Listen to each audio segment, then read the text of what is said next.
Ciao a tutti ragazzi, sono Karma. Come vi ho anticipato, questo sarà un video che farò in inglese. Cosa mi piace e non mi piace delle Filippine. È un video che volevo fare da tanto tempo, mi sentivo davvero di farlo sin da quando sono tornato dalle Filippine l'anno scorso e quindi adesso lo faccio.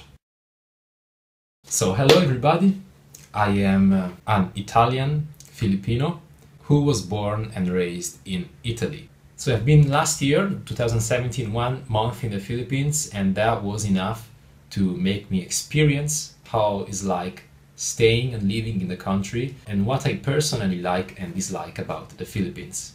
So I'm going to alternate like and dislike instead of saying first the things I like and then the things I don't like, because in this way the last section, either likes or dislikes, will feel more important. So I prefer to alternate. Another important thing that I want to say before is that I want to be honest in this video. So as for the negative things, don't take them personally and don't be too offended if you may be offended by the negative things, because it is just my opinion, and personally I don't like to please everyone just to make them like me.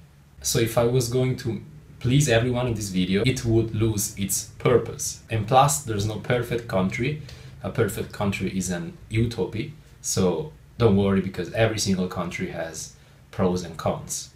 So let's begin. So first, positive things that I like about the Philippines is warmth and hospitality. They really go to great lengths to make you feel welcomed.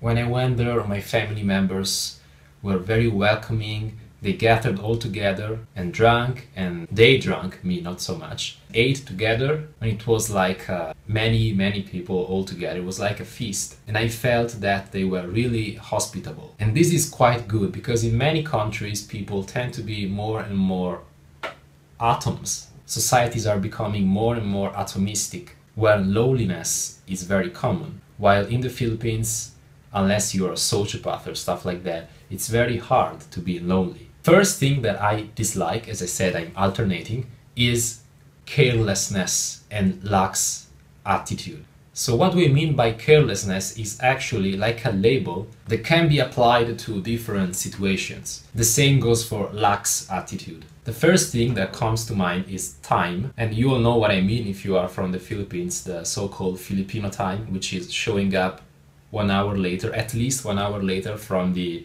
agreed upon meeting time. By carelessness, I mean also the carelessness they have for their own environment. I saw this behavior a lot in the Philippines. People throwing trash in the garden instead of throwing it in a garbage bin, polluting the sense of their own place, like throwing garbage instead of having an efficient waste management system. And this is really sad, because there are a lot of really beautiful places in the Philippines, but with this careless behavior of throwing trash in these places, we really don't value these natural places. In the home place of my mother, they organize every once in a while a general cleanup operation of the beach. But what's the point of organizing this activity if people the day after will start to trash it once again with their garbage? It would be better to take care of the beach by not throwing garbage onto it. Second things that I like about the Philippines is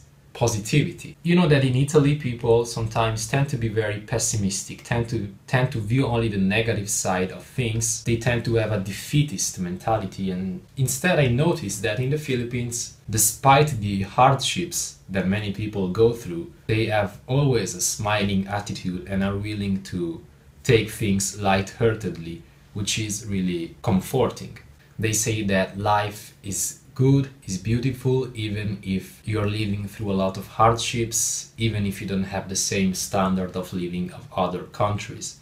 In fact, when I went there, especially the hometown of my mother, which is not really developed, it's not a developed place, it's like a village in the jungle, it's like a small city built in the wilderness. I saw a lot of kids. There are actually a lot of kids, because the population in the Philippines is very young, who seem to be very content and happy with what they had, even though in terms of material wealth they had much less than kids here in Italy. Second negative things is over positivity and spoon feeding. Why I say over positivity? I say that because I noticed that sometimes when I asked someone in the Philippines if they plan on leaving the Philippines to work abroad, if they plan on, leveling up their life, they seem to have this faith in something good that will happen to them regardless of their efforts. They seem to believe that things will turn out to be good while they can safely put selfies on social media instead of working towards it, It's not very common, but I noticed, I felt this kind of attitude sometimes, not always. And I also noticed that this kind of attitude of being over positive towards the future, of being over optimistic, of having faith that some supernatural force will always guide you to the best possible way, has also to do, I guess, with spoon feeding, which is sadly very common in the Philippines. My own family members told me that a lot of Filipinos who live in a family where there are other people living abroad, living and working abroad, they expect to be spoon-fed by them. Third things that I like is open-mindedness and openness to foreigners. I mean, Filipinos are not racist. They are open to every kind of foreigners. They do not discriminate. And this, I think, is actually good. A lot of foreigners can come to the Philippines and really feel part of society, can easily integrate into the Philippine society. This is not the case for many other Asian countries. I mean, East Asian countries like China, Japan, and Korea, the big three. I actually been to Japan and I saw that it's not very easy to integrate in their society. There is always a certain degree of xenophobia, racism. Actually, I don't know because I can't read in the people's mind. I cannot know if it is racism or xenophobia or fear of the foreigners or what else. I don't know. But I know that in these East Asian countries, it is harder for foreigners to feel part of the social body. They are more nationalistic, and even though in Japan people are usually, and I believe also in other Asian countries, people are usually very nice to tourists. They show a high degree of altruism. They always trying to help.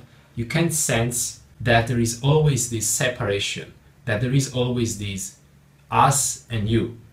There's always this separation between the locals and the foreigners. Even if you go to live there, you can always sense this separation. While in the Philippines, I'm sure that a foreigner will easily integrate into the social body. Third things that I dislike is like the other side of the coin of this thing that I like, which is poor sense of national identity. Where do I see this? Well, very easily. First thing, Philippines doesn't have a real national language, but most people in the Philippines use this very ungraceful, let me say this, it's my own perception, very ungraceful mix of English and Tagalog, the so-called Taglish. I actually don't like this at all.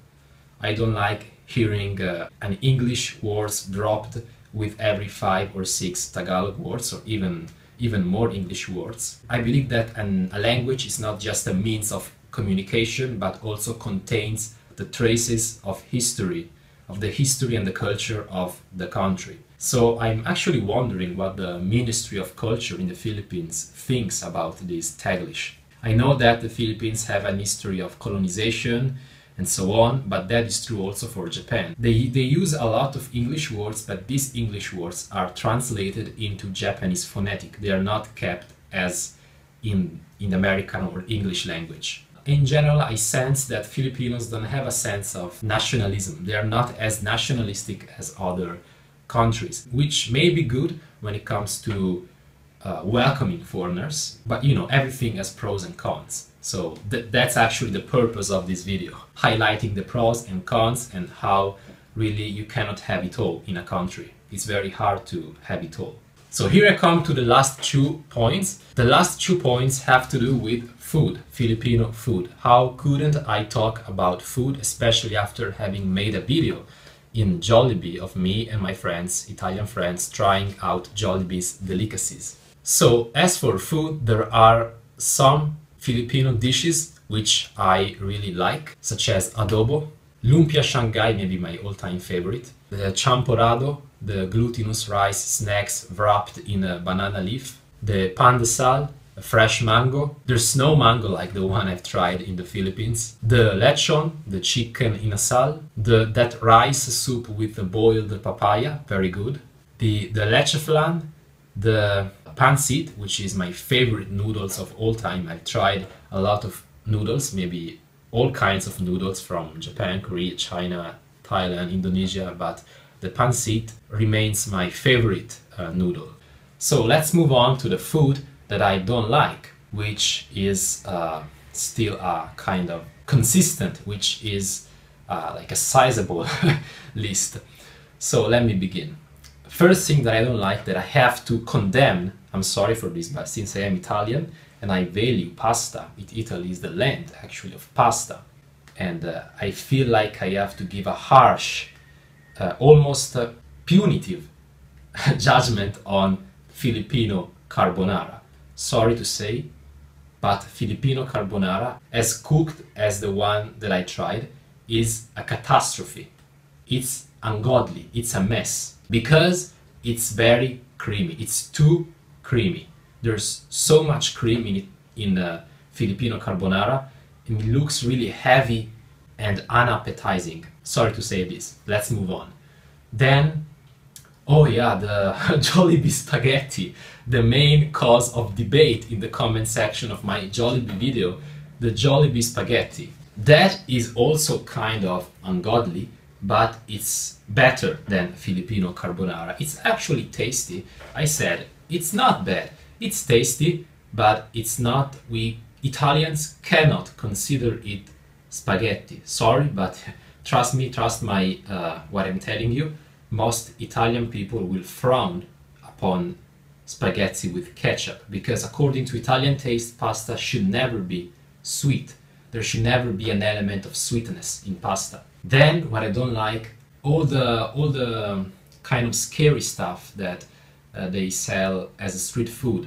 First thing first, the balut, which is really scary, which is something that I never tried because of the fact that it's a duck fetus, and I don't eat duck fetuses.